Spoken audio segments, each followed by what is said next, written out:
Non, mais il faut quand même. Pour wane ni tout se fait dans ce pays malheureusement. Voilà. léegi mën nga dem ci sa. ma dem ci beneen mooy rumeur yi nga xam ne waxoon nañ ko ci mbiru couvre-feu ak rafle général ba moom ministre de l'intérieur génn àddu ci ne loolu yëpp c'est archi faux en plus réseaux sociaux yi ni ñuy jëlee ay information yoo xam ne teguwul baaxul di ko diffuser ba nit ñi di ko gis di ci tiit wala ñu ciy gëm loo xam ne amul aussi dina ci jug bu baax a baax naka nga gisee information bu Aboubacar Bengelloune. C'est-à-dire que phénomène aux réseaux sociaux yi il faut que ñu xoolaat ko quoi. Il faut que bon les gens n'ont pas encore la solution. Mais il faut que ñu xoolaat ko avec les fake news qu'il y a là-dedans. Macky Sall defoon na fi promesse que ni dina ko xoolaat mais bon en vain. mais defu ko mais bon et puis c'est pas évident quoi. Tu vois.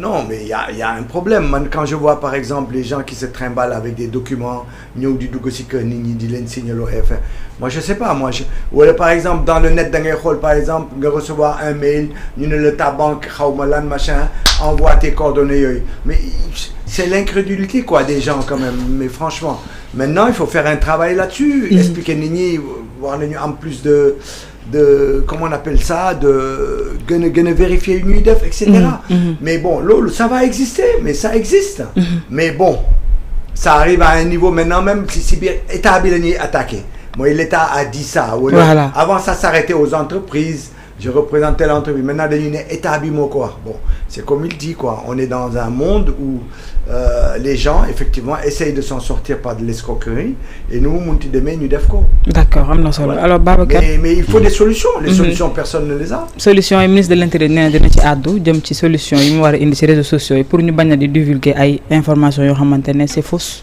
Et c'est pas fondé gis nañ ko aussi beneen information boo xamante ne porte-parole xalifa général Mouride bi génn na ne moom mosul laaj ci hébergement aussi par rapport ak pour état bi mun ko jox ay gan yuy jógee bitim réew pour ñëw ci màggal gi loolu aussi démentir na ko. waaw il faut faire la différence. C'est deux choses. yoo xam ne bokkut. léeg-léeg ce n'est pas une fausse information la nga xam ne mooy demande d'hébergement bu Serigne Cheikhouna Mbacké su ma jumut envoyé présidence de la République te ki nga xam ne Cheikh Oumar Diagne la tudd tontu ko c'est une information vraie. D'accord. li nga xam ne mooy fake news loolu mooy couvre-feu bi ak rafle général. c'est comme bu ñu fàttali ko fan yee ñu génn lay ñu leen waxoon ubbi dëkk dañu mayee kër Macky Sall yi yeeg ma dem la ngeen dëkki loolu fake news la fake news dafay am ay conséquences yu graves sur l'ordre public trouble yu grave lay causer à l'ordre public. C'est clair. ay dommages yu grave lay causer aux individus et à l'État man su may fàttaliku l'an 2000 dans la semaine du 20 dans la nuit du 25 26 et 27 octobre 2000 dafa ma fekkoon Côte d'Ivoire bi nga xam ne gars yi dañu bëgg a daaneel Guy Robert Laurent Gbagbo dañ doon compter les résultats de l'élection présidentielle pare guñu ñu commencé diffuser ay fausses nouvelles parce que l'objectif c'est quoi c'est créer la révolte susciter nit ñi ñu jóg ñu indi fitna dañ dem ba ñu ni ndox bi nga xam ne la SODECI la defe naa SODECI la société de distribution d'eau defe naa bu Côte d'Ivoire SODECI la tudd ñu ne bu kenn naan ndoxu robinet bi ndax dañ ko empoisonné donc gis nga fitna bu mu indi ci bopp yi ne bu kenn génn lii ak lii ak lii ak lii day am mais ndox mi sax dañ ko empoisonné de sorte que nit ñi dañuy jaaxle dañuy déstabiliser nit ñi kenn ku ne looy xalaat mooy li soosee di wax fankum mooy kenn ku ne sa bopp ngay xalaat dafay indi ay problème léegi nag moo tax cette histoire de fake news cette histoire concernant li nga xam ne moom la ñu waree fële ca ñu koy waxati couvre-feu yi dañ ci war a ubbi enquête bu dëgër parce que pour man ba léegi ça suit la même logique de volonté de déstabiliser ce régime par tous les moyens bu ñu ko bàyyi gouverner dañ ci dugal média dañ ci dugal ñu ñuy tuddee les influenceurs dañ ci dugal li ñuy wax les youtubeurs dañ ci dugal képp koo xam ne xalaat nañu y compris cette affaire de dem toj kër jàmbur yi ñu naan ubbi dëkk dama koy dugal dans ce cadre là parce que plus on crée de frustrés. Plus on crée de tensions. Plus attention bi nga xam ne dañ ko war a concentrer ci li nga xam ne mooy liggéeyum réew mi dootuñu ko tal xam nga gouvernement bi mënuñu xam lu ñu xam rek wax ko. dëgg la. mais nit ñoo xam ne tout bu ñu sañoon ñoom yow doo yegg si fi nga yegg si ñoom bu seen ñaan nangoon bu seen pexe sotti woon yow doo dégg monsieur le premier ministre yow doo dégg monsieur le président de la république bu fekkee ne hérité nga réew mu mel noonu. ña nga xam ne ñoo doon les collaborateurs en tout cas les stratèges ñoo xam ne ñoom la ñu xalaat ni ñoom ñoo yor renseignement yi surtout parce que ab réew pour nga yor ko il faut nga maîtriser le renseignement. li ñu bokk na li ñu war a njëkk a def mooy maintenir loolu mais soo xoolee tey le système de renseignement bi nekk en place soo xoolee tey service yu bëri yu nekk en place ce sont les hommes ya nga xam ne moom la Macky Sall la bàyyi fii ñoo fi nekk ba léegi di ko tenir. waaw fa laa bëggoon ñëw sax. parce que on ne peut pas comprendre ba tey. Sénégal ñu nekk fii di wër kan mooy Anita Diop. kan mooy ki nga xam ne moo doon désigné ku mu joxoon baaraam ne nañ la jàppi ñu jàppi ko jusqu'au jour d'aujourd'hui xamuñu ko c'est que en quelque part il bénéficie de protection et c'est que en quelque part des gens sont là pour que ñu bañ a xam ñan nañu moo tax. mais est-ce que doguma la bàyyi bu yomb bi ñu bàyyi Macky Sall mu génn dëkk bi moo ko waral. coono dama gëm benn affaire. dans un état normal Macky Sall chef de quartier sax waratu ko am ci Sénégal mais la manière dont les choses sont en train de bouger de tourner dafa mel ni dañ ko bàyyil boulevard parce que Macky demeewul noonu Macky dafa engagé état du Sénégal dans tout dugal ñu ci ay bor takkal ñu ay contrat léonien te contrat léonien mooy contrat yoo xam ne boo nee dañ koy yàq di nga ci xeex pendant 15 ans 20 ans yaa ngi fii dem ci ay tribunaux ak yooyu loolu lañ Macky Sall def te benn bu ci nekk mu lekk ci commission mu dem yoonam mais mu bàyyi ñu service yoo xam ne suba ba ngoon lu mu xam peut-être laa wax ñu partagé ko ak moom ci information ci nit ñi nga xam ne moo leen placé ñooñu ñoo nekk ba tey aux manettes te ñooñu yaa ngi fàttaliku benn discours bu Macky Sall ma sa wax mu ni on doit tout faire pour conserver le pouvoir ci tout boobu moom ngay dugal les complots moom ngay dugal rey yi moom ngay dugal contrat yi nga xam ne moom la ñuy dénoncer tey Sénégal di ci perte lu bari. mais ki def tout pour rester wul est-ce que du def tout pour renverser aussi. non du ma wax waxu renverser. mais waxu revenir laay wax. parce que chaque mot a un sens. revenir ci ban contexte. mais de la même manière il est parti bi mu demee pouvoir parce que moom li mu bëggoon tey bu pexeem antoon day jël Boun Abdallah Dionne mu nekk président comme li Medvedev def rek. après boobu dafa fekk ñu bloqué ko ci li nga xam ne mooy troisième mandat. parce qu'en réalité contrairement li sëñ Bass Abdou Khadre Mbacké wax Macky Sall dafa bëggoon troisième mandat. bien sûr. Macky Sall s'est battu ici il a tout fait pour un troisième mandat mais bi mu xamee ni askan wi taxaw na ñu ne ko du fi am américains yi taxaw ba jote si ak français yi. ñu bëri sax nañu pression extérieure bi moo tax américains yi ak français yi. ak boole ci mu xam sondage bi nga xam ne daf ko wax clairement boo demee si élection booy dañuy jàll Macky Sall da ko doon wax ay collaborateurs am. il faut pas que élection am fi parce que boo amee ñi dañuy gagné. boole ci njuuj njaaj ak maggu yi xanaa sénégalais da ngeen di fàtte Macky Sall élection législative wala législative waaw bi ñu def. ba ñuy indi ay mbuur ak affaire yooyu naan leen moo gañ a gañewut. ba ñu def seen caajaay def seen njuuj njaaj yi. à caajaay mais aussi à Louga. sinon ce qui s'est passé Macky Sall n'a jamais pu s'en sortir.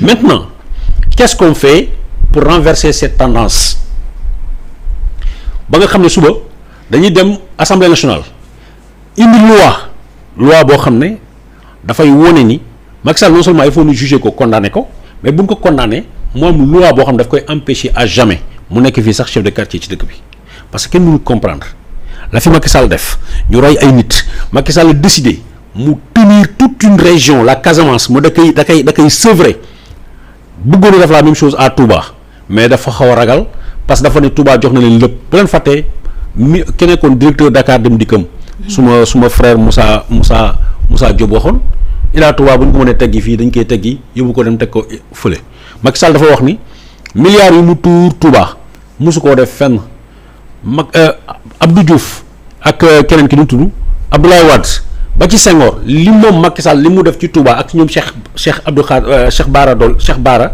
Cheikh. sëñ Bass Abdou Khadre. li mu def si ñoom kenn mus ko def. pourtant mu ni waa Touba bëgguñu ko mais Casamance mun na leen tëj mun na leen empêcher ñu dund mun na couper bateau bi mun na xëy créer service yoo xam ne ni wër doomi Casamance di leen tëj mais dafa ko Touba pourtant ñoo yem ci nuñ ko bañee. ci li mu wax.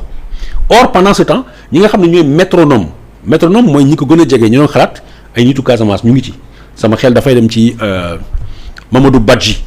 bi nga xam ne son chef de cabinet bu waa Bignona. loo xam ne li Macky Sall def il a toujours été à côté de lui depuis très longtemps. mais ça n'a pas empêché à ces gens-là ne ko non attention. bul dóoraale ñëpp bul def la mais. Benoît. voilà. mais ce que je veux dire mais li ma bëgg a wax foofu moom dafa ne li Macky Sall def yëpp ci ay ñoom ak jaloore te ñëpp teg ci seen bët te fàtte xaju fi ba pare ñu jël Macky Sall même Macky Sall bàyyi ko mu dem est-ce que loolu mënul justifier le fait que ñu naan li nit ñi naan Ousmane Sonko ñoom ak ñoom Diomaye ak Macky dañu waxtaan laata Macky di génn dëkk bi. non ñun de toute façon on n'a pas oublié comme Babacar l'a dit on a combattu Macky Sall à fond parce que ce gars-là il voulait un troisième mandat il n'a pas pu l'avoir il a été battu. Au plan international on a eu le soutien on s'est battu au plan national bu bëggoon forcer sax du jàll. léegi nag la question mooy l'analyse qu'il en fait maintenant mooy maanaam je veux revenir mais ce gars-là on doit l'empêcher de revenir mais démocratiquement en démontrant lu mu def yëpp ci dëkk bi et que ce gars n'a plus la possibilité de nous diriger demain en rapport avec ses résultats.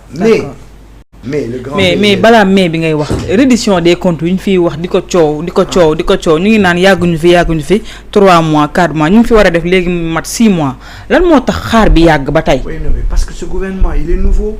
c'est-à-dire que c'est des gens ils n'ont jamais été au pouvoir c'est la première fois qu'ils viennent au pouvoir. ñoom ñëpp nekkuñu woon ay conseil des ministres xamuñu ni gouvernement bi doxee ils ont fait un séminaire ils sont en train de fonctionner c'est pas évident à l'intérieur il y a des gens qui leur jettent des bâtons dans les roues et tout ça etc.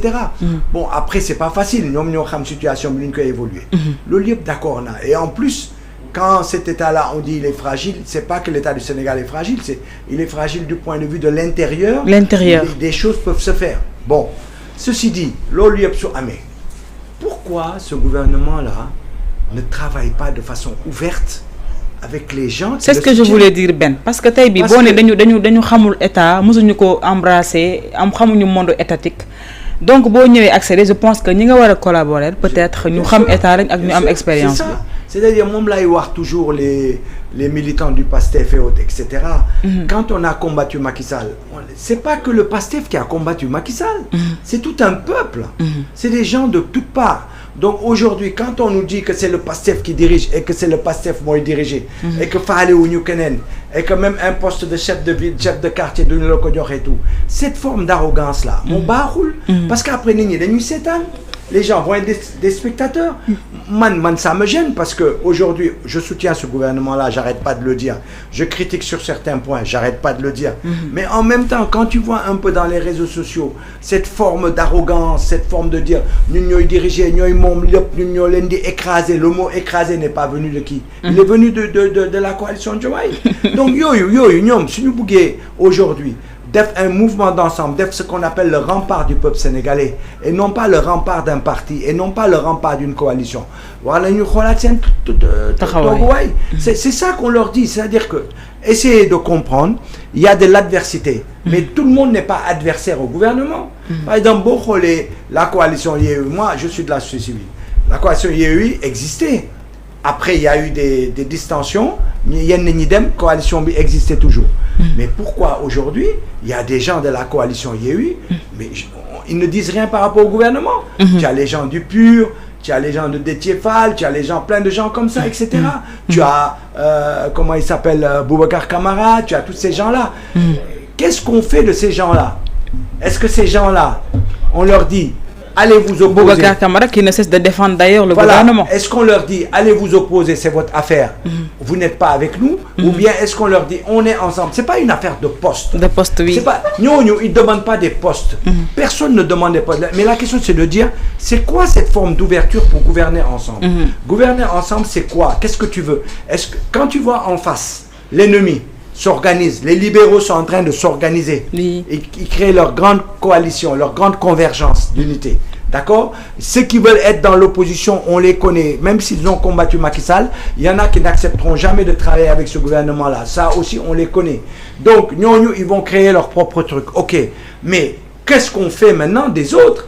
Les autres, ils n'ont pas dit qu'ils sont contre le gouvernement. Ils ont dit que nous, on est tellement d'accord qu'on veut travailler avec vous. Mais travailler, ce n'est pas un poste. Travailler, c'est ouverture d'esprit. Collaboration. Là, nous avons poste. Or, quand tu dis ça, on dit non, les postes, c'est aux gens du PASTEF, parce que nous avons affaire bi, projet bi, on a les cadres pour le faire, patati patata. Mais le débat, c'est pas ça. Donc après, tu peux pas venir dire, chaque fois que du point de vue de l'intérieur, tu es attaqué, ou bien tu es déstabilisé, ou bien il y a des tentatives de déstabilisation, de tourner du yourou au voleur. Pourquoi nous devons s'étendre aussi? Devons s'étendre? Parce que même si on n'est pas contre ce régime, puisque ce régime nous a fait savoir que même chef de quartier du Nukodio, que nous, on n'a qu'à rester à notre place. On reste à notre place et on regarde. On reste au balcon. Mais est-ce que c'est prudent ngeen bàyyi leen ñoom ñi nga xamante ne ñoom ak ñeneen ñi nga xam ne mën nañ collaborer ak ñoom Babacar est-ce que c'est une bonne idée de les laisser en rade? man duma politicien. Non yow damay wax est-ce que jàpp nga ni li benn wax parce que su ma déggee kàddoom dafa jàpp